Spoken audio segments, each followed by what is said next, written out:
C'est une grande découverte qui vient d'être faite par le professeur Sérien. Le professeur Sérien, historien, spécialiste de l'époque de la Renaissance. C'est dans une cage secrète du château du Clos Lucé que le professeur Jean Sérien a exhumé de nouveaux documents attribués sans contestation à Léonard de Vinci. Ces documents remettent en question tout ce que l'on pensait savoir sur l'homme de Vitruve. Bonjour, professeur Sérien. Parlez-nous de votre découverte. Oui, comment Parlez-nous de votre découverte. Oui, c'est moi. Oui, professeur, j'en sais rien. Vous savez, j'en ai beaucoup souffert dans ma jeunesse. J'en sais rien, tu sais rien, tout, vous savez rien. Vous savez rien, j'en sais rien. J'en ai beaucoup souffert. Et maintenant que je suis archéologue, je veux dire qu'on fait attention à ce que je dis, parce que là, j'ai fait une découverte quand même, c'est une découverte qui est quand même phénoménale.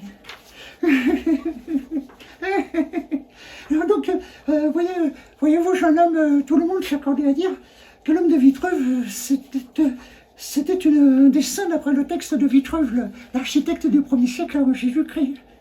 Jésus-Christ, oui, vous connaissez Jésus-Christ? Eh bien, c'était le 1er siècle avant Jésus-Christ. Et le caravane passe. Bon, bref. Alors donc, on pensait, tout le monde s'accordait à dire cela, que c'était exactement les proportions de l'anatomie humaine qui étaient parfaites. Et Leonardo DiCaprio. Ah non, que dis. Oh, vous savez, je perds la tête parfois, parce que je suis quand même un peu âgé, et ça fait quand même des années que je fais des recherches.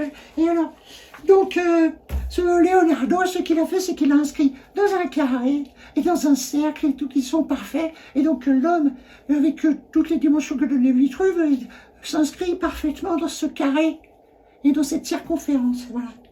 Et là, on pensait donc que c'était une représentation de l'anatomie humaine, de l'homme parfait. Hein? Voilà. Et alors, c'était ce petit dessin. Vous savez combien il coûte, ce petit dessin? Il est assuré pour 1 milliard d'euros.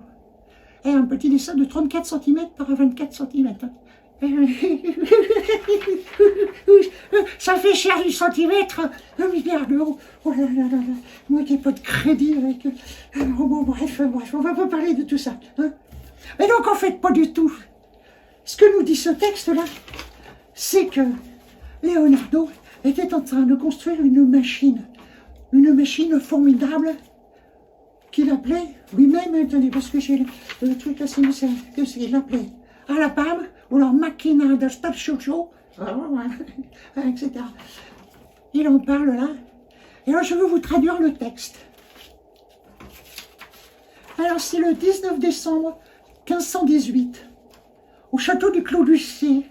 Vous savez qu'il est mort au mois de mai de l'année suivante, hein, en 1519, hein, il est mort au mois de mai, hein, donc c'était vraiment la fin de sa vie, quoi. Donc, alors il s'adresse à son Altesse Sérénissime Jean de Médicis, sua Altessa Serenissima Giovanni de Médicis. Hein, d'accord? Alors voilà ce qu'il lui dit. Hein. J'ai conçu une machine qui s'appelle Alpa Machina, machine à baffe, en traduction. Hein. C'est de latin, Alpa Machina. Là, il a écrit en latin. Parfois, il écrivait en latin, en italien, et aussi avec des expressions lombardes. Hein. Et des fois en toscan aussi.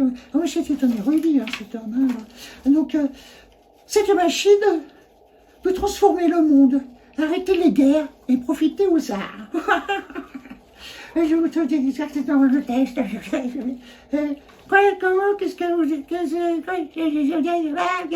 suis trop long. D'accord. Alors, il serait bon au roi, prince et seigneurs qui guerroient, dépensent leur fortune, perdent vie en des combats stupides. Une machine à pourvoir aux cervelles en bonnes idées, en place de servir en rancœur et donner allégresse à leur peuple.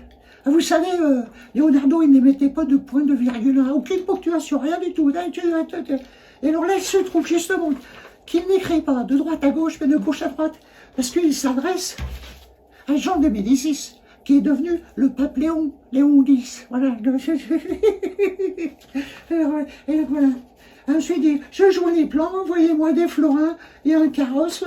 Genre, vous avez dit un carrosse pour rentrer à Florence, hein, vous avez compris, oui, oui, vous n'avez rien compris, abruti. Bon, bref, alors, il ajoute, le père François me brise les testicules.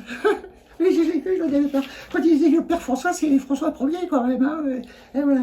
Il dit, François mi rompe i testicoli. Il était drôle quand même, celui-là. Et alors voilà, ça c'est l'autre que t'avais. Ça c'est les engrenages qui ont derrière la machine pour faire tourner la machine à baffe. Voilà. Et donc il pensait mettre du plomb dans la cervelle de tous ces rois, seigneurs qui les royaient et qui faisaient n'importe quoi et que le peuple mourait de faim.